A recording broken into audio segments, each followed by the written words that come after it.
सुप्रभात बच्चों। जैसा कि आप लोगों को पता है कि पूरा विश्व कोविड-19 जैसे महामारी से जूझ रहा है, जिसके चलते सभी विद्यालय बंद हैं और सरकार के दिशा निर्देशों द्वारा ये बताया गया है कि सभी विद्यालय ऑनलाइन क्लास चला सकते हैं।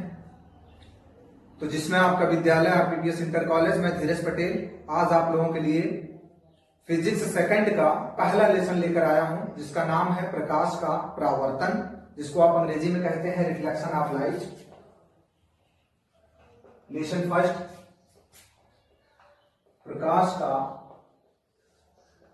परावर्तन, जिसको आप अंग्रेजी में कहते हैं रिफ्लेक्शन ऑफ लाइट। एक्चुअली में क्या है प्रकाश का परावर्तन? इसको जानने से पहले हम प्रकाश को जानेंगे कि प्रकाश क्या चीज है। तो सबसे पहले हम जानेंगे कि प्रकाश यानी लाइट, तो हम कहेंगे कि प्रकाश वह ऊर्जा है जो हमारी आंखों पर दृष्टि संवेदना जागृत करती है।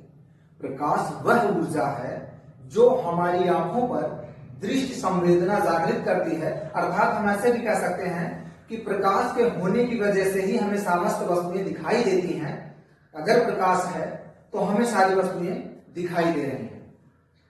और एक चीज और, जैसे आप लोगों के दिमाग में ये चलता होगा कि हम सारी वस्तुओं को अपनी आंखों से देख लेते हैं, तो इसका मतलब यह है कि हमारी आंखों में ऐसा कोई गुण होगा जिसकी वजह से हमें समस्त वस्तुएं दिखाई देती हैं।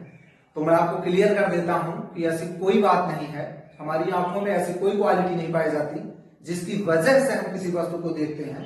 यदि हमें कोई वस्तु दिखाई देती है तो वह केवल और केवल लाइट की वजह से, प्रकाश की वजह से। यदि ऐसा होता कि हमारी आंखों में पाए जाने वाले किसी गुण की वजह से वस्तुएं हमें दिखाई देती, तो हम आप रात्रि में भी अंधेरे में भी देख लेते और हमको लाइट की जरूरत ना पड़ती, प्रकाश की जरूरत ना पड़ती। तो प्रकाश, हम कहेंगे कि प्रकाश एक ऐसी ऊर्जा है जो हमारी आंखों पर दृष्टि संवेदना जागृत करती है, या जिसकी वजह से हमें समस्त वस्तुएं दिखाई देती हैं। अब यहां से दो टॉपिक निकल के आती है। पहला प्रदीप्त वस्तुएं, दूसरी अदीप्त वस्तुएं। तो प्रदीप्त वस्तुएं क्या हैं, इनको जान लेते हैं।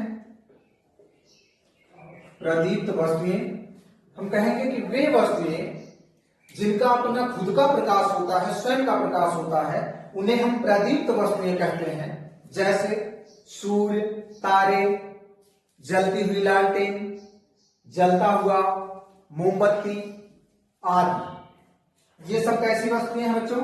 ये सब प्रदीप्त वस्तुएं हैं। दूसरा है अदीप्त वस्तुएं। अदीप्त वस्तुएं ये इसी का जस्ट उल्टा है। हम कहेंगे कि वे वस्तुएं जिनका अपना खुद का प्रकाश नहीं होता है, उन्हें हम अदीप्त वस्तुएं कहते हैं। वे वस्तुएं जिनका अपना खुद का प्रकाश नहीं होता है, उन्हें हम अदीप्त वस्तुएं कहते हैं। जैसे मेज, कुर्सी, पेड़, पौधे, यहां तक कि चंद्रमा, क्योंकि आपको पता है कि चंद्रमा का खुद का प्रकाश नहीं होता है, वो सूर्य के प्रकाश की वजह से ही चमकता है। तो ये आपके तीन टॉपिक हुआ, प्रकाश और प्रकाश से निकल के आया प्रदीप्त और अदीप्त। प्रदीप्त वे वस्तुएं जिनका अपना खुद का प्रकाश होता है, वे प्रदीप्त वस्तुएं कहलाती हैं। अदीप्त वस्तुएं वे वस्तुएं जिनका अपना खुद का प्रकाश नहीं होता है, अदीप्त वस्तुएं कहलाती हैं। अब हम पढ़ेंगे प्रकाश का परावर्तन। हम जानते हैं कि परावर्तन क्या चीज है। किसी चिकनी सतह से किसी भी वस्तु का टकरा के वापस आ जाने की घटना, यह कहलाती है परावर्तन का। बट यहां हम प्रकाश की बात कर रहे हैं, लेसन हमारा प्रकाश है, तो हम प्रकाश के संबंध में बात करेंगे। यदि हम कोई चिकनी सतह ले लें जैसे दर्पण, और उस पर हम प्रकाश करें, किसी भी एंगल से प्रकाश करें, और प्रकाश की किरण अगर टकरा के वापस आ रही है, जिस दिशा से हम प्रकाश की किरणों को आपतित करा रहे हैं, उसी दिशा, फिर वो उसी दिशा में वापस आ रही है, तब हम कहेंगे कि यह घटना हो रहा है प्रकाश का परावर्तन। आपको मैं एक स्ट्रक्चर से दिखाता हूं। प्रकाश का परावर्तन, रिफ्लेक्शन ऑफ लाइट कैसे होता है? हम मान लेते हैं कि ये कोई एक मिरर है, दर्पण है, ये कोई दर्पण है। अब इस दर्पण को हम कुछ नाम दे दें या नहीं भी, जो भी कुछ, हम इस पर एक अभिलंब खींच लेते हैं। अभिलंब को हम नाम दे देते हैं, यहां हम यन दे देते हैं। ये जिस बिंदु पर दर्पण के मिला है उसको हम बी कर देते हैं। इस दर्पण पर हम किसी भी एंगल पे कोई प्रकाश की किरण आपतित कराते हैं। मान लेते हैं सपोज दैट हम ऐसे कोई किरण आपतित करा रहे हैं। ये तीर बताएगा कि ये किरण जा रही है। यहां कोई प्रकाश स्रोत हो, सूर्य हो, कुछ भी कोई प्रकाश स्रोत हो, ये किरण जा रही है। अब जब ये किरण, हम मान लेते हैं कि बिंदु ए से किरण जा रही थी और जाने वाली किरण को हमने कहा कि ये है आपतित किरण। क्या चीज बेटा? आपतित किरण। ये आपतित किरण है, ये आप कह सकते हैं आपतित किरणें। ये आपतित किरण ये दर्पण के बिंदु बी पर टकराएंगे, पहुंचेंगे, फिर यहां से टकरा के ये वापस इस डायरेक्शन में बिंदु सी की तरफ चली जाएंगी। इनको हम तीर का निशान ऐसे दिखाएंगे, इधर से आई और इधर चली गई। अब ये जो गई है इन्हें हम कहेंगे परावर्तित किरणें। परावर्तित किरणें। अब दो चीजें तो समझ में आ गई कि आपतित किरण आई, बिंदु बी पर टकराई दर्पण के और टकरा के सी की तरफ चली गई। तो बिंदु बी क्या था? बिंदु बी है आपतन बिंदु।